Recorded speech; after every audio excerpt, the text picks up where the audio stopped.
नमस्कार, मैं हूं अंजना ओम कश्यप और ब्लैक एंड व्हाइट में आपका स्वागत है। नमस्कार, मैं हूं अंजना 2.0 और मेरी तरफ से भी खबरों के इस विश्लेषण में आपका स्वागत है। आज सबसे पहले भारत की नो हैंडशेक पॉलिसी के बारे में बताएंगे, जो अब मेंस क्रिकेट के बाद विमेंस क्रिकेट में भी लागू हो चुकी है।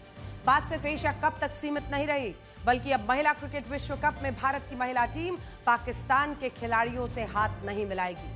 भारत और पाकिस्तान की टीमों के बीच ये मैच 5 अक्टूबर को कोलंबो में होने जा रहा है और भारत पाकिस्तान के बीच इस तरह की स्थिति क्यों बनी, इसका विस्तृत विश्लेषण आज आपको दिखाएंगे। इसके बाद आपको डोनाल्ड ट्रंप का गाजा पीस प्लान दिखाएंगे, जिसमें उन्होंने ऐसी रणनीति बनाई है जिससे हमास का पूरा सफाया भी हो जाएगा और गाजा में शांति भी आ जाएगी। इजराइल के हमलों का विरोध करने वाले मुस्लिम देश भी डोनाल्ड ट्रंप के इस नए प्लान का समर्थन करने को मजबूर हो गए हैं। और मेरी एआई वर्जन आज आपके पास कौन सी खबर है? आज मैं बताऊंगी कि क्या दवा से भी मोटापा घटाया जा सकता है। भारत में एक ऐसी दवा को मंजूरी मिल चुकी है जिसे दुनिया में मोटापा घटाने की एक चमत्कारी दवा माना जाता है। हालांकि यह दवा डायबिटीज के इलाज के लिए बनाई गई है। एशिया कप में पाकिस्तान के साथ अपनाई गई नो हैंडशेक पॉलिसी अब महिला क्रिकेट में भी नजर आएगी। तो तैयार हो जाइए, भारत की मेंस क्रिकेट टीम की तरह ही अब वुमेन्स क्रिकेट टीम ने भी फैसला ले लिया है पाकिस्तानी महिला क्रिकेट खिलाड़ियों के साथ हैंडशेक न करने का फैसला। आपको बता दें कि भारत और श्रीलंका मिलकर आईसीसी वुमेन्स वर्ल्ड कप 2025 का आयोजन कर रहे हैं। वर्ल्ड कप के मैच भारत और श्रीलंका दोनों जगहों पर खेले जा रहे हैं। ठीक वैसे ही वर्ल्ड कप में भारतीय महिला क्रिकेट टीम पाकिस्तानी खिलाड़ियों से हाथ नहीं मिलाएगी। भारत और पाकिस्तान के बीच 5 अक्टूबर यानी रविवार को विश्व कप का मुकाबला होने वाला है। टीम इंडिया की कप्तान हरमनप्रीत कौर के नेतृत्व में यह मैच कोलंबो में खेला जाएगा। खबर है कि बीसीसीआई ने सलाह दी है कि पुरुष टीम की तरह ही महिला क्रिकेट टीम भी पाकिस्तानी खिलाड़ियों के साथ नो हैंडशेक पॉलिसी अपनाए। क्रिकेट मैच के दौरान 2 ऐसे मौके होते हैं जब औपचारिक तौर पर दोनों टीमों के कप्तान और खिलाड़ी एक दूसरे से हाथ मिलाते हैं। पहला है टॉस के समय, दूसरा है मैच खत्म होने के बाद। इस बार मैच के दिन इन दोनों ही मौकों पर भारत और पाकिस्तान की महिला खिलाड़ी हाथ नहीं मिलाएंगी, या फिर यूं कहिए कि हमारी खिलाड़ी, भारत की खिलाड़ी पाकिस्तान के खिलाड़ियों से हाथ नहीं मिलाएंगी। और सिर्फ यही नहीं, रेफरी के साथ संयुक्त फोटो सेशन में भी हिस्सा नहीं लेंगी। देखा जाए तो खिलाड़ियों के बीच हैंडशेक करने का कोई नियम नहीं है, लेकिन स्पोर्ट्समैन स्पिरिट के नाम पर खिलाड़ी एक दूसरे से हाथ मिलाते हैं। इस बार आईसीसी इवेंट में भी टीम इंडिया ने तय किया है कि वो पहलगांव हमले की वजह से पाकिस्तानी महिला खिलाड़ियों से हाथ नहीं मिलाएगी। पहलगांव हमले के बाद बहुत कुछ बदल गया है। पाकिस्तान के विरोध के तौर पर एशिया कप में टीम इंडिया ने पाकिस्तानी खिलाड़ियों के साथ हैंडशेक नहीं किया था। इस बात को पाकिस्तान ने एक बड़ा मुद्दा बनाया। ऐसी हरकतें शुरू कर दी जिसने भारतीय खिलाड़ियों और फैंस को नाराज कर दिया। जब मैदान में हारते थे, धूल चाटने को मजबूर होते थे, बुरी शिकस्त मिलती थी, पाकिस्तान में नाराजगी के सामना करने का डर होता था, तब तक वो कुछ ना कुछ ड्रामा शुरू करते थे। इसके बाद देखिए, एशिया कप में पाकिस्तान ने हर मैच में ओछी हरकत की। फाइनल में तो उसने हद ही कर दी। भारत से मैच में पिटने के बाद पीसीबी चीफ मोहसिन नकवी तो एशिया कप ट्रॉफी चुराकर भाग गए थे और अब कुंडली मारकर उस पर बैठ गए। जिस वक्त ये प्रेजेंटेशन सेरेमनी शुरू हुई, उस वक्त मंच पर मोहसिन नकवी के अलावा एशियन क्रिकेट काउंसिल के एग्जीक्यूटिव बोर्ड के सदस्य खालिद अल जरूनी भी मौजूद थे, जो यूएई क्रिकेट बोर्ड के वाइस चेयरमैन हैं। उनके साथ बांग्लादेश क्रिकेट बोर्ड के अध्यक्ष मोहम्मद अमीनुल इस्लाम भी मौजूद थे और यहां आप उनकी तस्वीरें भी देख सकते हैं। अगर जूम इन करिए, भारत के खिलाड़ी मोहसिन नकवी से ट्रॉफी लेने के लिए तैयार नहीं थे, तो ऐसी स्थिति में उनकी जगह ये दोनों दे सकते थे। खालिद अल जरूनी, जूम इन करके दिखा दीजिए, ये साहब दे सकते थे ट्रॉफी। लेकिन पाकिस्तान की इस चाल को लेकर अब पूरे विश्व में, स्पोर्ट्स जगत में भी चर्चा हो रही है और हर कोई ये समझने की कोशिश कर रहा है कि नकवी ने कैसी मनमानी की। ना खालिद अल जरूनी से ये ट्रॉफी देने दी और ना ही अमीनुल इस्लाम, जिनकी आप तस्वीर उनके साथ बगल में देख रहे हैं, ये वाले साहब, ये भी वहां पर मौजूद थे, इनसे भी नहीं लेनी दी। भारतीय टीम को दे सकते थे ये दोनों, हमारे खिलाड़ियों को मेडल्स भी बांग्लादेश क्रिकेट बोर्ड के अध्यक्ष दे सकते थे, लेकिन नहीं देने दिए। और आप इन तस्वीरों में देख सकते हैं कि पाकिस्तानी खिलाड़ियों को उनके runners up medals Bangladesh cricket board के अध्यक्ष ने ही दिए थे। इससे ये पता चलता है कि भारतीय टीम को उसकी ट्रॉफी, खिलाड़ियों के मेडल्स किसी और से दिलवाए जा सकते थे और इसे नियमों का कोई उल्लंघन नहीं होता, लेकिन इसके लिए राजी नहीं हुए। मोहसिन नकवी ने ऐसा होने नहीं दिया और इस तरह एशिया कप की ये ट्रॉफी पाकिस्तान ने हमसे चुरा ली। यहाँ बड़ी बात क्या है, वो ये है कि जब भारत के कप्तान सूर्य कुमार यादव को ट्रॉफी देने के लिए मंच पर बुलाना चाहिए था, तब मोहसिन नकवी ने यह कहते हुए प्रेजेंटेशन सेरेमनी को खत्म करवा दिया कि भारतीय टीम ने इस ट्रॉफी और अपने मेडल्स को लेने से इनकार कर दिया। पाकिस्तान ने एशिया कप ट्रॉफी को चुरा कर यह बता दिया कि उसका असली चरित्र क्या है। पाकिस्तान ने एशिया कप की ट्रॉफी और हमारे खिलाड़ियों के मेडल्स को तो चुरा लिया, लेकिन नियमों के तहत इन्हें वो पाकिस्तान लेकर नहीं जा सकता। अगर ये ट्रॉफी आगे भी भारत की टीम को नहीं सौंपी गई तो इस स्थिति में इस ट्रॉफी को एशियन क्रिकेट काउंसिल के हेडक्वार्टर में रखा जाएगा, जो दुबई में है। जिस तरह भारत से युद्ध में हारने के बाद पाकिस्तान की सरकार अपने स्कूल के बच्चों को क्या पढ़ा रही है, सब गलत बात है। ऑपरेशन सिंदूर नाकाम रहा लिखा है, पाकिस्तान की सेना भारत के खिलाफ युद्ध में विजयी हो गई। वैसे ही अगर मौका मिलता तो पाकिस्तान कल को अपने स्कूल में भी ये पढ़ा सकता है कि एशिया कप में भारत की टीम जीती नहीं थी। वो सबूत के तौर पर ट्रॉफी दिखा सकते हैं, फोटो डाल दें मोहसिन नकवी अपने हाथ में लिए हुए। लेकिन सच तो यह है कि ये ट्रॉफी उन्होंने एक विजेता टीम भारत से चुरा ली है, कुंडली मारकर बैठे हैं। हालांकि यहां बड़ी बात यह है कि ट्रॉफी की चोरी से भारत की जीत का महत्व कम नहीं होता। आने वाले वक्त में जब भी एशिया कप के सुनहरे पन्नों को पलटा जाएगा, तब तब भारत की यह शानदार जीत पाकिस्तान को 3-0 से हर मैच में हराना उसकी करतूतों का जवाब बनेगी। और किसी भी टीम के लिए सबसे बड़ी बात यह होती है कि वो ट्रॉफी के साथ दिल भी जीते। इस टीम ने ऐसा करके दिखाया। आप इन तस्वीरों को देखिए कि जब भारत के खिलाड़ियों को यह ट्रॉफी नहीं दी गई तो एक भी खिलाड़ी परेशान नहीं हुआ, पूरी टीम ने। अरे भाई, सूर्य कुमार यादव का ये स्टेप तो अब वायरल हो गया है। आपके लिए भी मौका है इस वीकेंड पर, आप भी उनका ये स्टेप करके एक रील बना सकते हैं। पूरी टीम ने प्रतीकात्मक रूप से ऐसा जश्न मनाया जैसे उनसे इस ट्रॉफी, इस टाइटल को कोई चुरा ही नहीं सकता। और पाकिस्तान के लिए इससे बड़ा तमाचा नहीं हो सकता था कि हमारे खिलाड़ियों ने ट्रॉफी की इमोजी के साथ तस्वीरें सोशल मीडिया पर डाली। और अब उम्मीद है कि जब महिला क्रिकेट टीम मैच जीतेगी तो वो भी इसी तरह हाथ नहीं मिलाएगी और अपनी तस्वीरें डालेगी।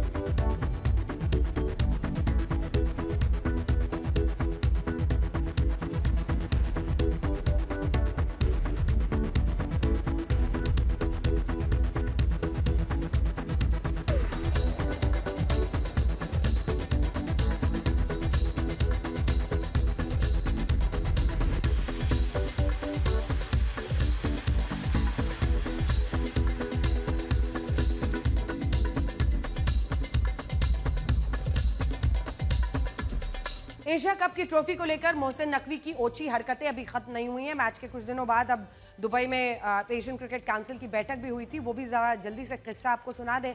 इस बैठक में बीसीसीआई की तरफ से राजीव शुक्ला गए, जिन्होंने मोहसिन नकवी से कहा कि एशिया कप की ट्रॉफी जल्द से जल्द भारत को सौंपो। बीसीसीआई ने यह सुझाव भी दिया कि मोहसिन नकवी इस ट्रॉफी को चलिए उनसे नहीं लेना है, दुबई के एशियन क्रिकेट काउंसिल के दफ्तर से में रखवा दें और बीसीसीआई इस ट्रॉफी को वहां से ले लेगा। राजीव शुक्ला ने मोहसिन नकवी से यह भी पूछा कि उन्होंने एशिया कप जीतने वाली भारतीय टीम को यह ट्रॉफी क्यों नहीं सौंपी। उन्होंने यह भी कहा कि यह ट्रॉफी किसी की निजी संपत्ति नहीं है, इसे जल्द से जल्द भारतीय टीम को दीजिए, सम्मानपूर्वक दीजिए। इस पर मोहसिन नकवी ने यह कहा कि उन्हें प्रेजेंटेशन सेरेमनी के दौरान बिना वजह के एक कार्टून की तरह खड़ा रखा गया। अब कार्टून हो तो करेंगे क्या आपके साथ। इस दौरान एशियन क्रिकेट काउंसिल को पहले से यह सूचना भी नहीं दी गई थी। ये उन्होंने गलत इल्जाम लगाया क्योंकि भारत ने साफ स्पष्ट कह दिया था कि ट्रॉफी नहीं लेंगे तो नहीं लिया मोहसिन नकवी के हाथ से। आखिर में मोहसिन नकवी ने कहा कि इस मुद्दे पर किसी और मंच पर चर्चा होगी और किसी तरह से वो मामले को टाल रहे हैं ताकि ट्रॉफी देनी ना पड़े। जबकि बीसीसीआई ने कहा कि वो अब इस मामले में आईसीसी को शिकायत करेगा और ये ट्रॉफी मोहसिन नकवी को भारत को सौंपनी ही होगी। इस बहस के बाद पाकिस्तान क्रिकेट बोर्ड के ट्रॉफी चेयरमैन मोहसिन नकवी ने बीसीसीआई के सामने एक बेतुकी शर्त रखी है। पढ़ के सुनाते हैं क्योंकि इसमें आपको समझ में आ जाएगा कि क्या कुछ हुआ है। इस पर अभी तक अपडेट यही है कि राजीव शुक्ला ने कहा क्यों नहीं दी टीम इंडिया को ट्रॉफी, तो कहना हमने नहीं दी क्योंकि भारतीय टीम मेरे हाथों ट्रॉफी स्वीकार नहीं करेगी। अगला दिखाइए सच क्या है। फाइनल मैच से पहले ही बता दिया था कि भारतीय टीम मोहसिन नकवी से ट्रॉफी नहीं लेगी, लेकिन हजम कैसे हो। राजीव शुक्ला ने कहा ट्रॉफी के एसीसी दफ्तर में ना रखा जाए, इसे आईसीसी दफ्तर में दीजिए, वहां से हम ले लेंगे। तो नकवी का कहना था अगर भारतीय टीम को ट्रॉफी चाहिए तो कप्तान आए, सूर्य कुमार यादव पर उनकी नजर है, कप्तान आए और वो इस ट्रॉफी को ले जाए। अगला मोहसिन नकवी ट्रॉफी को अपने पास नहीं रख सकते। राजीव शुक्ला ने सख्त रुख अपनाया, कहा नहीं रख सकते आप ट्रॉफी। तो कहा ट्रॉफी को भारतीय कप्तान को खुद आकर ही लेना होगा। और वो बार बार ये कहते रहे कि नहीं, इस मंच पर नहीं, अगले मंच पर अब बात करेंगे, बात को टालते रहे। भारत और पाकिस्तान के खिलाड़ियों में एक बड़ा अंतर है। भारतीय खिलाड़ी ने शहीदों को आर्थिक मदद देने का ऐलान किया, पाकिस्तानी खिलाड़ी आतंकियों की मदद करने वाले, जो आतंकी मारे गए, आतंकी ठिकाने तबाह हुए, वहां पर दे रहे पैसे। यही फर्क है। सूर्य कुमार यादव ने मैच फीस पहलगांव के उन पीड़ित परिवारों को दी जो आतंकवादी हमले में शहीद हुए, लेकिन पाकिस्तानी टीम ने मैच फीस लश्कर-ए-तैयबा, जैश-ए-मोहम्मद के उन आतंकवादी के परिवारों को देने की घोषणा की जो भारत के ऑपरेशन सिंदूर में मारे गए। यही फर्क है। इससे आप फर्क समझ सकते हैं दोनों कप्तानों के बीच में, भारत और पाकिस्तान के बीच। हम आतंकवाद से पीड़ित परिवारों के साथ खड़े हैं और वो आतंकवादियों के साथ। सूर्य कुमार यादव के एक मैच की फीस 4 लाख रुपए है, जबकि पाकिस्तान के एक खिलाड़ी की मैच कितनी है? 1,32,000 रुपए। तो कुल मिलाकर तस्वीर साफ है और इस बार इंतजार इसी बात का रहेगा, क्योंकि एक बार फिर से वो तस्वीरें वायरल होंगी जब भारतीय महिला क्रिकेट खिलाड़ी हाथ मिलाने से इनकार करेंगी पाकिस्तान के खिलाड़ियों से। इस बार के एशिया कप में देखिए 4 बातें समझ में आती हैं। पहली बात, भारत के लिए ये एशिया कप आसान नहीं था। भारत के सभी खिलाड़ी इस बात को अच्छी तरह से जानते थे। बड़ी संख्या में लोग पाकिस्तान के साथ मैच खेलने का देश में ही विरोध कर रहे थे। ऐसी स्थिति में अगर एक भी मैच हार जाते तो आप कल्पना कीजिए क्या होता। उनके लिए पूरा दबाव था, उन्हें हर हाल में तीनों मैच जीतना था और उन्होंने वही किया। दूसरा, इस बार भारत और पाकिस्तान के बीच कुल 3 मुकाबले खेले गए। तीनों मैचेस में भारत की जीत हुई। अगर पाकिस्तान को इनमें से एक भी मैच में जीत मिल जाती तो वो भारत को नीचा दिखाने की कोशिश करता। पाकिस्तान के खिलाड़ी तो अपने मन में यही ख्वाब लेकर खेल रहे थे, वो किसी तरह मैच से एक भी मैच भारत से जीत जाए। लेकिन भारत के खिलाड़ियों से हाथ तक नहीं मिलाया और हर तरीके से क्रिकेट के मैदान पर जवाब दिया। तीसरी बड़ी बात यह है कि इस बार के एशिया कप में भारतीय टीम ने एक रेड लाइन खींची हुई, जिसे हमने पाकिस्तान की टीम को पार ही नहीं करने दिया। हमने पाकिस्तान के खिलाड़ियों को, उनकी हरकतों को, सबका मुंह तोड़ जवाब दिया। एशिया कप में भारत के जेनजी खिलाड़ियों ने पाकिस्तान को चारों खाने चित कर दिया है। एशिया कप की टीम में आधे खिलाड़ी जेनजी युवा है, जिनकी 28 साल से कम उम्र है। आप यहां देख सकते हैं कि किस खिलाड़ी की उम्र कितनी है। और मैच के हीरो तिलक वर्मा भी जेनजी युवा है। तिलक वर्मा से ही शुरुआत कर लेते हैं। 22 साल उनकी उम्र है। हर्षित राणा, जिनकी उम्र 23 साल है। अभिषेक शर्मा, जूम इन करके यहां से शुरू करते हैं थोड़ा पूरे सम्मान के साथ इन खिलाड़ियों के लिए, क्योंकि जेनजी के नाम पर जो लोग भड़काने की कोशिश करते हैं उनको आज ये देखना चाहिए कि हमारी टीम में कितने जेनजी खिलाड़ी थे जिन्होंने शानदार प्रदर्शन मैदान में किया है। ऑपरेशन तिलक इसे कहा जा रहा है और इसीलिए तिलक वर्मा से हम शुरुआत कर रहे हैं, जिनकी उम्र 22 साल है। उसके बाद आइए हर्षित राणा पर, जिनकी उम्र 23 साल है। अभिषेक शर्मा, जिनकी उम्र 24 साल है। शुभमन गिल, जिनकी उम्र 25 साल है। अर्शदीप सिंह, जिनकी उम्र 26 साल है। और अर्शदीप के तो एक वीडियो इतने वायरल हो रहे हैं क्योंकि वहीं पर स्टेडियम में मौजूद कुछ पाकिस्तानी क्रिकेट प्रेमियों को, जो उन्होंने नौटंकी की थी भारतीयों के खिलाफ, इन्होंने वहीं पर डांस करके जवाब दे दिया। और एक से एक वो इस वक्त स्पूफ बना रहे हैं पाकिस्तान के भी खिलाड़ियों पर, जो अंग्रेजी बोलने में अपनी परेशानियां दिखाते हैं। रिंकू सिंह 27 साल इनकी उम्र है। तो गिन लीजिए 6 खिलाड़ी जेनजी के। इसी के साथ साथ हमारे बाकी खिलाड़ी भी हैं। कुलदीप यादव जो 30 साल के हैं, संजू सैमसन 30 साल के, अक्षर पटेल 31 साल के, जसप्रीत बुमराह 31 साल के, हार्दिक पांड्या 31 साल के, जितेश वर्मा 31 साल के, शिवम दुबे 32, वरुण चक्रवर्ती 33 और सूर्य कुमार यादव 34 साल के हैं। लेकिन जेनजी के इन खिलाड़ियों ने जो कमाल किया, इस टीम की औसत उम्र 29 साल है और ये सभी युवा खिलाड़ी अपने खेल से भी जवाब देना जानते हैं। और संयम देखिए, किसी ने भी कभी किसी के बारे में कोई भी अपशब्द नहीं कहा। इन्हें यह भी पता है कि सोशल मीडिया का इस्तेमाल कैसे किया जाता है। भारतीय खिलाड़ियों की इन रील्स को देखिए, जिसमें ये पाकिस्तानी खिलाड़ियों की हरकतों का अच्छे से, आराम से ठंडा करके जवाब दे रहे हैं। एशिया कप जीतने पर प्रधानमंत्री नरेंद्र मोदी ने टीम इंडिया को बधाई दी थी। इस बधाई संदेश में उन्होंने कुछ ऐसा लिखा जिससे पूरा पाकिस्तान एक तरह से देखिए तो परेशान हो गया, क्योंकि भारत में जिस तरह से ये पोस्ट वायरल हुआ, सबसे पहले आप एक्स पोस्ट पर प्रधानमंत्री मोदी ने जो लिखा है उसको पढ़िए। प्रधानमंत्री नरेंद्र मोदी की इस पोस्ट में सबसे ज्यादा परेशानी दो लोगों को ही हुई है। प्रधानमंत्री ने यह कहा कि ये मैदान पर ऑपरेशन सिंदूर की तरह विजय है। इनमें एक तरफ भारत के कुछ विपक्षी नेता हैं जो ये कह रहे हैं कि उन्होंने प्रधानमंत्री मोदी का ये पोस्ट अच्छा नहीं लगा, वो खेल का राजनीतिकरण कर रहे हैं। दूसरी तरफ पाकिस्तान की सरकार, उसके नेता जो प्रधानमंत्री मोदी के इस पोस्ट पर हंगामा कर रहे हैं, मोहसिन नकवी ना लिखता तो कैसे जीता। मोहसिन नकवी की इस भाषा से आपको अंदाजा लग जाएगा कि भारत ने उनके हाथों से ट्रॉफी क्यों नहीं ली और क्यों मोहसिन नकवी को जवाब देना जरूरी था। एशिया कप के फाइनल में जीत के बाद भारतीय फैंस को सबसे ज्यादा मजा पाकिस्तानी फैंस का रोना पीटना, टीवी तोड़ने वाली हरकत देखकर आया। पाकिस्तान की एशिया कप में ये लगातार तीसरी हार थी और इस वजह से पाकिस्तानी फैंस अपने खिलाड़ियों पर खूब बरसे। पाकिस्तानी फैंस तो ये कहने लगे कि उनका टीम ने तैयारी अभिषेक शर्मा की करी थी, लेकिन Tilak Varma out of syllabus आ गया, यानी शर्मा जी नहीं चले तो वर्मा जी चल गए। हम आपको पाकिस्तानी फैन का एक वीडियो दिखाते हैं जिसमें वो अभिषेक शर्मा के आउट होने पर स्टेडियम में भारतीय फैंस पर चिल्ला रहा था, लेकिन जैसे ही बाहर आया और ये हालत देखी अपनी टीम की, बखिया उधेड़ दी। मीम्स इस बात के संकेत दे रही हैं कि भारत की जीत के बाद पाकिस्तान की धज्जियां एक तरफ तो मैदान में उड़ी, लेकिन इसी के साथ पूरे एशिया में, अगर समझ लीजिए विश्व में खिल्ली जिस तरह से उनकी उड़ रही है, वो एक बहुत बड़ा संकेत है कि क्रिकेट फैंस को कितना मजा आया। ऑपरेशन सिंदूर के दौरान भारत ने जैश और लश्कर के हेडक्वार्टर्स, ट्रेनिंग कैंप्स और लॉन्च पैड मिलाकर कुल 9 ठिकानों को मिट्टी में मिला दिया था। लेकिन कुछ दिन पहले खबर आई कि पाकिस्तान फिर से अपने आतंकी ठिकानों को तैयार कर रहा है। इन खबरों के बीच आज भारतीय सेना ने पाकिस्तानी सेना और आतंकियों को सीधे सपाट शब्दों में बता दिया है कि अगर इस बार उन्होंने कोई भी हिमाकत की तो ऑपरेशन सिंदूर 2.0 में भारत संयम नहीं दिखाएगा। अगर इस बार पाकिस्तानी आतंकियों ने छोटी सी भी हरकत की तो भारत पाकिस्तान का भूगोल बदल देगा। आज army chief general Upendra Dwivedi ने पाकिस्तान को यही सख्त संदेश दिया है। इंडियन आर्मी चीफ ने चेतावनी दी है कि भारतीय सेना ने ऑपरेशन सिंदूर 1.0 में बहुत संयम दिखाया था, लेकिन ऑपरेशन सिंदूर 2.0 में वो संयम नहीं रखेगा और इस बार सेना आगे की कार्रवाई करेगी और ये कार्रवाई ऐसी होगी कि पाकिस्तान का भूगोल बदल दिया जाएगा।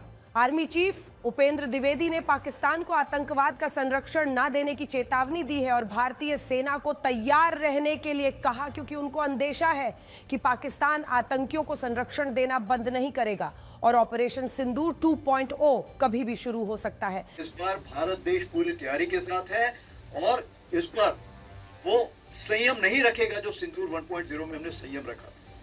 इस बार हम आगे की कार्रवाई करेंगे और कुछ ऐसी कार्रवाई करेंगे कि हो सकता है पाकिस्तान को सोचना पड़े कि उसे इतिहास में भूगोल में रहना है कि नहीं रहना। अगर उसे भूगोल में अपनी जगह बनानी है तो उसके लिए उसे जो स्टेट स्पॉन्सर टेररिज्म जिसको हम बोलते हैं, यानी कि उसका देश जो टेररिज्म को स्पॉन्सर कर रहा है उसे रोकना पड़ेगा।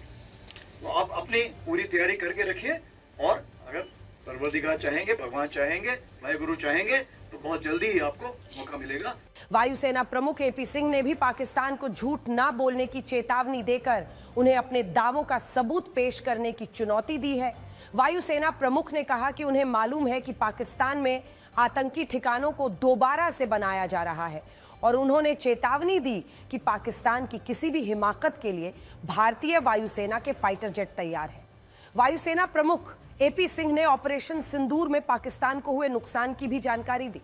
उनके मुताबिक भारतीय सेना के हमले में पाकिस्तान के 4 से 5 F-16 फाइटर जेट, 1 अवैक्स, 4 radars, 2 command and control centres, 2 runway, 3 aircraft hangar, 1 surface to air missile system तबाह कर दिए गए। We have struck a large number of their airfields and we struck a large number of their installations, and what we have gathered from whatever in reports we have got is that on ground, because of our strikes, there have been radars at least 4 places, command and control centers at 2 places, runway of course damaged at 2 places, then 3 of their hangars in 3 different stations have been damaged, and in that hangar as well as on tarmac. We have signs of one C-130 class of aircraft, one AEW&C class of aircraft, and at least 4 to 5 fighter aircraft, most likely F-16 because that base happened to be F-16. अब आपको पाकिस्तान के खिलाफ PoK की जनता के विद्रोह के बारे में बताएंगे। पाकिस्तान के अवैध कब्जे वाले कश्मीर में उठ रही आजादी की आवाज अब पाकिस्तान के हुक्मरानों की नींद को खराब कर चुकी है। पूरा पीओके अब प्रदर्शनों की चपेट में है क्योंकि पाकिस्तान की बर्बरता से तंग आ चुकी जनता अब जल्द पाकिस्तान से मुक्ति चाहती है। पाकिस्तान की बर्बरता और अत्याचारों से तंग आकर अब पीओके अपनी आजादी की सबसे बड़ी लड़ाई लड़ रहा है। पाकिस्तान के अवैध कब्जे वाले कश्मीर के लोग सड़कों पर हैं। विद्रोह की ये चिंगारी अब आग बन चुकी है जिसमें पाकिस्तान के बर्बर हुक्मरानों और कायर फौज का झुलसना तय है। दशकों से शोषण की शिकार रही पीओके की जनता अब उठ खड़ी हुई है, लेकिन दूसरी तरफ शहबाज सरकार इन प्रदर्शनों को कुचलने के लिए सारी हदें पार कर रही है। पाकिस्तान के बुज़दिल आर्मी चीफ आसिम मुनीर ने निहत्थे प्रदर्शनकारियों पर गोलियां चलवाईं, जिसमें करीब 15 लोगों की मौत हो चुकी है और काफी संख्या में लोग घायल हैं।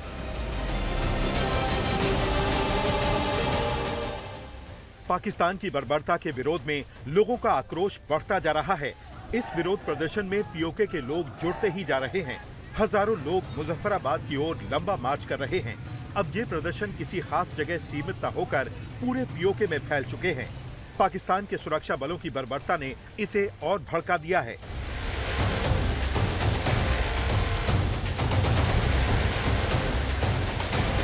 पीओके के अलग अलग हिस्सों से प्रदर्शनकारी मुजफ्फराबाद की ओर बढ़ रहे हैं और लगातार पाकिस्तान की सरकार और वहां की फौज के खिलाफ नारेबाजी कर रहे हैं। धीरकोट, मीरपुर, कोहाला, आपियोला, रावलकोट, बाग, नीलम वैली से हजारों लोग मुजफ्फराबाद की ओर बढ़ रहे हैं। पाकिस्तानी फौज की हिंसा में मारे गए लोगों के जनाजे में भी हजारों लोग जुटे और बर्बरता के खिलाफ नारे लगाए। मुजफ्फराबाद में प्रदर्शनकारी पाकिस्तान के सुरक्षा बलों के यूनिफॉर्म, हेलमेट और शील्ड्स को मात्र 10 रुपए में बेच रहे हैं।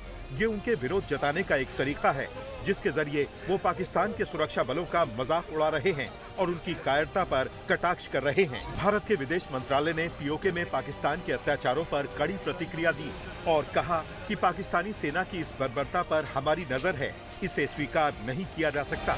We have seen reports on protests in several areas of Pakistan-occupied Jammu and Kashmir, including brutalities by Pakistani forces on innocent civilians. We believe that it is a natural consequence of Pakistan's oppressive approach and systemic plundering of resources from these territories, which remain under its forcible and illegal occupation. Pakistan must be held accountable for its horrific human rights violations. फिलहाल पाकिस्तान की बर्बरता का जवाब अब PoK की जनता दे रही है। हालात अब पूरी तरह बेकाबू हैं। अब पाकिस्तान को समझ लेना चाहिए कि फौज के दमन के जरिए वो पीओके पर कब्जा जारी नहीं रख सकता। पीओके की जनता का ये आक्रोश पाकिस्तान को सबक सिखाकर ही रहेगा।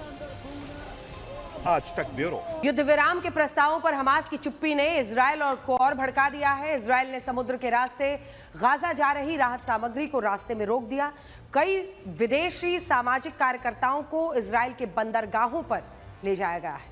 इजरायली सुरक्षा बलों ने 40 से ज्यादा छोटी नौकाओं पर सवार 37 देशों को 200 से अधिक लोगों को पकड़कर हिरासत में लिया। इन नौकाओं में खाने पीने की चीजें, दवाइयां वगैरह रखी थी। इन्हें गाजा ले जाने की कोशिश हो रही थी। फिलिस्तीन समर्थक कई देशों ने इजरायल की इस कार्रवाई को हमला बताया है। इससे पहले भी कई बार इजरायल ने समुद्री रास्ते से गाजा में जो सामग्री पहुंचाने की कोशिश होती थी उन जहाजों को रास्ते में ही रोक दिया था। उसका मानना है कि गाजा पहुंचने वाली राहत सामग्री गाजा के आम लोगों को नहीं बल्कि हमास के काम आती है क्योंकि वो उस पर कब्जा कर लेता है। इजरायल इस वक्त गाजा में ऑपरेशन गिडियंस चैरियट के तहत जमीन सैन्य ऑपरेशन चला रहा है और गाजा एक बड़े इलाके पर उसका कब्जा हो चुका है। इजरायल ने अपनी जमीन ऑपरेशन में हमास के सैकड़ों ठिकानों को तबाह किया और अब वो गाजा के करीब 70 से 80% क्षेत्र पर अपना नियंत्रण हासिल कर चुका है। हाल ही में इजरायल के प्रधानमंत्री बेंजामिन नेतन्याहू अमेरिकी राष्ट्रपति डोनाल्ड ट्रंप से मिलने के लिए व्हाइट हाउस गए थे और इन दोनों के बीच हुई मीटिंग के बाद जो प्रेस कॉन्फ्रेंस हुई इसमें हमास को गाजा युद्ध खत्म करने और शांति लाने का एक प्रस्ताव दिया गया। अमेरिकी राष्ट्रपति डोनाल्ड ट्रंप ने शांति के लिए एक विशेष प्लान के बारे में बताया, जिसे डोनाल्ड ट्रंप का 20 सूत्रीय गाजा पीस प्लान कहा गया है। इसके तहत उन्होंने इजराइल और हमास से शांति की अपील की। इसमें अच्छी बात यह है कि इजराइल के प्रधानमंत्री बेंजामिन नेतन्याहू इस प्लान पर राजी भी हैं। हम सबसे पहले आपको केवल 10 पॉइंट्स में डोनाल्ड ट्रंप के गाजा पीस प्लान के बारे में बताते हैं, जिसमें मुख्य रूप से युद्ध रोककर शांति लाने की प्रक्रिया, शर्तें, विकास से जुड़े नियम बनाए गए।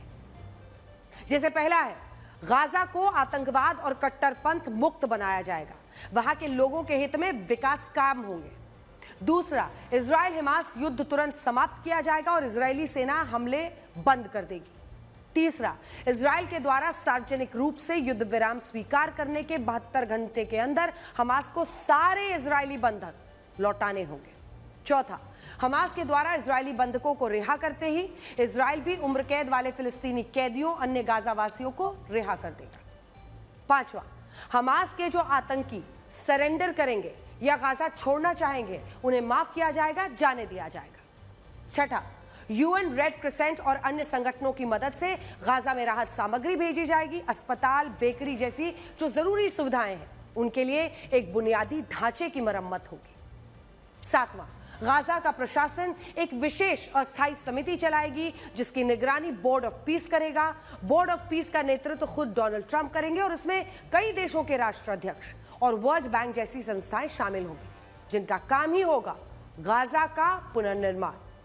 आठवां, गाजा के प्रशासन में हमास या अन्य कट्टरपंथी गुटों की कोई भागीदारी नहीं रखी जाएगी और किसी भी गाजावासी को गाजा छोड़ने के लिए मजबूर नहीं किया जाएगा। नौवां, गाजा में कानून व्यवस्था बनाने के लिए इंटरनेशनल स्टेबलाइजेशन फोर्स तैनात की जाएगी। इसे अमेरिका, अरब देश, अन्य साझेदार देश मिलकर तैयार करेंगे। और 10वां, इजराइल गाजा पर कब्जा या उसके किसी क्षेत्र का विलय नहीं करेगा और इंटरनेशनल स्टेबलाइजेशन फोर्स की तैनाती होते ही इजरायली सेना अपनी सीमाओं पर लौट जाएगी। डोनाल्ड ट्रंप की ओर से यह भी कहा गया है कि इजराइल और फिलिस्तीन के बीच संवाद के लिए मध्यस्थ के तौर पर अमेरिका रहेगा, ताकि दोनों देशों के लोगों के बीच शांतिपूर्ण संवाद हो सके और फिलिस्तीन में ठोस राजनीतिक ढांचा तैयार हो। ट्रंप के इस पीस प्लान पर बेंजामिन नेतन्याहू का राजी होना कई देशों को हैरान कर रहा है। बहुत से लोगों को यह लग रहा है कि अमेरिका और इजराइल हमास के हमलों से परेशान होकर शांति की अब बात कर रहे हैं। बेंजामिन नेतन्याहू का शांति प्रस्ताव पर राजी होना भी लोगों को हैरान कर रहा है। लेकिन मौजूदा स्थिति यह है कि गाजा के बड़े हिस्से पर इजरायली डिफेंस फोर्स का कब्जा हो चुका है। गाजा पीस प्लान में एक मैप जारी किया गया है, जिसमें आईडीएफ की मौजूदा स्थिति दिखाई गई। कहा गया है कि जब शांति प्रयास शुरू होंगे तो इसी मैप के अनुसार चरणबद्ध तरीके से इजरायली सेना वापस अपने क्षेत्र में लौटेगी। ये पूरे गाजा का मैप है। इसमें आप नीली रेखा जो देख रहे हैं, वो इजरायली सेना की मौजूदा स्थिति है, यानी इजरायली सेना ने अपनी सीमा से गाजा में घुसकर उस जगह पर नियंत्रण हासिल कर लिया है। ध्यान से देखें तो गाजा का करीब 70 से 80% जो क्षेत्र है उस पर कब्जा है, यानी इजराइल इस वक्त गाजा पर कब्जा करके एक बड़े हिस्से पर एक मजबूत स्थिति में है। लेकिन गाजा पीस प्लान के अनुसार इजराइल और हमास में समझौता होने पर शुरुआती चरण में जब हमास इजरायली बंधकों को छोड़ेगा तो इजराइल की सेना पीली रेखा तक वापस लौट आएगी, यानी वो क्षेत्र पर कब्जा या विलय नहीं करेगी। इसके बाद जब इंटरनेशनल स्टेबलाइजेशन फोर्स तैनात होगी तब इजरायली सेना लाल रेखा तक पीछे हटेगी। यह इजरायली सेना की वापसी का दूसरा चरण होगा। इसके बाद आखिर में जब सब कुछ सामान्य होने लगेगा तब इजरायली सेना ने सिक्योरिटी बफर जोन तक पीछे जाएगी और इसके बाद वो अपनी सीमा की सुरक्षा पर ध्यान देगी। गाजा में इंटरनेशनल स्टेबलाइजेशन फोर्स कानून व्यवस्था संभालेगा। फिलहाल अमेरिका और इजराइल मिलकर हमास को सरेंडर करने, गाजा में दोबारा में शांति स्थापित करने के काम में लगना चाहते हैं। हालांकि अभी तक हमास की ओर से ट्रंप के गाजा पीस प्लान के शर्तों और नियमों को लेकर कोई जवाब नहीं दिया गया है, लेकिन ऐसा कहा जा रहा है कि हमास इन शर्तों पर विचार करेगा। हालांकि शांति प्रस्ताव के बीच हमास आतंकियों पर इजराइल के हमले अभी भी जारी है। इजराइल का ऑपरेशन गिडियॉन्स चैरियट चल रहा है। आईडीएफ ने हमास आतंकियों पर किए गए हमले के वीडियोस जारी किए हैं। इसमें गाजा सिटी में हुए एक ग्राउंड ऑपरेशन का वीडियो भी शामिल है, जिसमें 2 आतंकी मारे गए थे। इन आतंकियों को ड्रोन हमलों में मारा गया। ये हमास आतंकी इजरायली सेना के एक छोटे से कैंप पर हमला करने की फिराक में थे। इसके अलावा इजरायली एयरफोर्स ने गाजा में हमास के 160 से ज्यादा आतंकी ठिकानों पर बमबारी की। माना ही जा रहा है कि शांति प्रयासों के बीच इजरायल के ये हमले हमास पर प्रस्ताव मानने का दबाव बनाने की रणनीति का हिस्सा है। अभी तक पाकिस्तान गाजा युद्ध को लेकर इजरायल के खिलाफ बोलता था। वो लगभग हर मंच से, हर जगह से गाजा युद्ध को इजरायली सेना का नरसंहार बताता था। पाकिस्तानी प्रधानमंत्री शहबाज शरीफ ने 26 सितंबर को यूएनजीए में भी गाजा पर इजरायल के सैन्य ऑपरेशन को नरसंहार कहा था और उन्होंने अपने भाषण में इजरायल पर गाजा के बच्चों पर अत्याचार करने का आरोप लगाया था। गाजा को लेकर पाकिस्तान की पूरी राजनीति फिलिस्तीन के पक्ष में और इजरायल के विरोध में रही है, लेकिन यूएनजीए की बैठक के बाद अचानक पाकिस्तान के विचार बदल गए और इसी वजह से पाकिस्तान में बवाल मचा। लोग शहबाज सरकार को धोखेबाज कह रहे हैं। इजरायल को लेकर पाकिस्तान सरकार के विचार कितने ज्यादा बदल गए हैं, ये शहबाज शरीफ एक एक्स पोस्ट से पता चलता है। शहबाज शरीफ के एक्स पोस्ट में इजरायल को लेकर इस्तेमाल की गई भाषा ने पाकिस्तान के लोगों को नाराज कर दिया। इसमें शहबाज शरीफ ने गाजा पीस प्लान के 20 सूत्रीय शांति प्रस्ताव पर डोनाल्ड ट्रंप की खूब तारीफें की, लेकिन इसमें कुछ खास शब्दों पर लोगों ने अपना गौर किया। जैसे शहबाज शरीफ ने वॉर इन गाजा लिखा था, जबकि अभी तक वो जेनोसाइड इन गाजा कहा करते थे। यानी पाकिस्तान सरकार का आधिकारिक रुख यही था कि वो गाजा युद्ध को इजरायल का नरसंहार मानते थे, लेकिन वो उसे अब युद्ध बता रहे हैं। हृदय परिवर्तन कैसे होता है?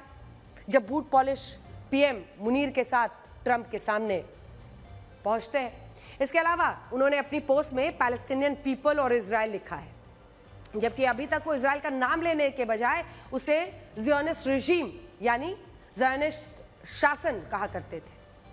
शायद पहली बार उन्होंने फिलिस्तीन के मसले पर इजरायल का नाम लिया। देखिए अमेरिका का असर। शहबाज कई मौके पर यह कह चुके हैं कि वो ज़ियोनिस्ट रिजीम को कभी स्वीकार नहीं करेंगे, यानी इजरायल को मान्यता नहीं देंगे, लेकिन अब वो लिख रहे हैं कि वो इजरायल फिलिस्तीन के मामले में 2 स्टेट सोल्यूशन के प्रस्ताव पर राजी हैं, यानी वो इजरायल को मान्यता देने के लिए तैयार है। ऐसा कहा जा रहा है कि शहबाज शरीफ और आसिम मुनीर अमेरिका और इजरायल के आगे झुक गए हैं। उन्हें झुकाने के लिए आप समझ ही रहे हैं कि किस बात का सहारा लिया गया, शमा का सहारा लिया गया। तो ये क्या है? पाकिस्तान बदले रुख की वजह शमा जुनैजो नाम की एक महिला को बताया गया है। ये महिला यूएनएससी की बैठक में पाकिस्तान के रक्षा मंत्री ख्वाजा आसिफ के साथ नजर आई थी। पाकिस्तान में इस महिला का विरोध किया जाता है क्योंकि ये इजरायल की कट्टर समर्थक है। पाकिस्तान हमेशा से इजरायल विरोधी रहा, लेकिन अंतर्राष्ट्रीय मंच पर इजरायल समर्थक के साथ दिखने और फिर इजरायल के समर्थन में बोलने की वजह से पाकिस्तान में शहबाज सरकार के खिलाफ लोग लामबंद हैं। फिलिस्तीन इजरायल के मामले में 2 स्टेट प्रस्ताव की बात करना भी शहबाज सरकार के लिए मुसीबत खड़ी कर रहा है। सवाल उठने लगे हैं कि इजरायल विरोधी शहबाज सरकार क्या उसे मान्यता देने के लिए अब्राहम कार्ड पर भी हस्ताक्षर करने वाली है? अब्राहम अकॉर्ड क्या है? अब्राहम अकॉर्ड मध्य पूर्व के देशों के बीच शांति लाने का एक ऐसा अकॉर्ड है, समझौता है, जो अमेरिका ने साल 2020 में इजरायल और अरब देशों के बीच करवाया था। इसके तहत अरब देशों और इजरायल के बीच चले आ रहे झगड़े को खत्म किया गया। इसमें यहूदी, ईसाई, इस्लाम तीनों धर्मों के बीच शांति को बढ़ावा देना एक मकसद था। अब्राहम अकॉर्ड में फिलहाल Israel, UAE, Bahrain, Sudan, Morocco शामिल है। फिलिस्तीन ने अब्राहम अकॉर्ड का विरोध किया था क्योंकि उसका मानना था कि फिलिस्तीन मसले के सुलझने तक इजरायल के साथ अरब देशों को संबंध नहीं रखने चाहिए। अब्राहम अकॉर्ड की वजह से इजरायल को अरब देशों में मान्यता मिली, जिससे इजरायल के अरब देशों के संबंध सुधरे, आर्थिक सहयोग भी बढ़ा। पाकिस्तान जैसे कई देश फिलिस्तीन के साथ थे, इजरायल को मानने को तैयार नहीं थे और इसीलिए उन्होंने अब्राहम अकॉर्ड का विरोध किया था। लेकिन अब पाकिस्तान सरकार के बदले हुए रुख के बाद ऐसा लग रहा है कि वो भी अब्राहम अकॉर्ड पर हस्ताक्षर करके इजरायल के साथ संबंध मजबूत करना चाहता है, क्योंकि अमेरिका के सामने झुक गए और इसी वजह से फिलिस्तीन समर्थक संगठन शहबाज सरकार के विरोध में अब खड़े हो रहे हैं। और दुश्मन से ज्यादा उस इंसान से सतर्क रहो जो आपके दुश्मन का भी दोस्त हो और आपका भी। नमस्कार।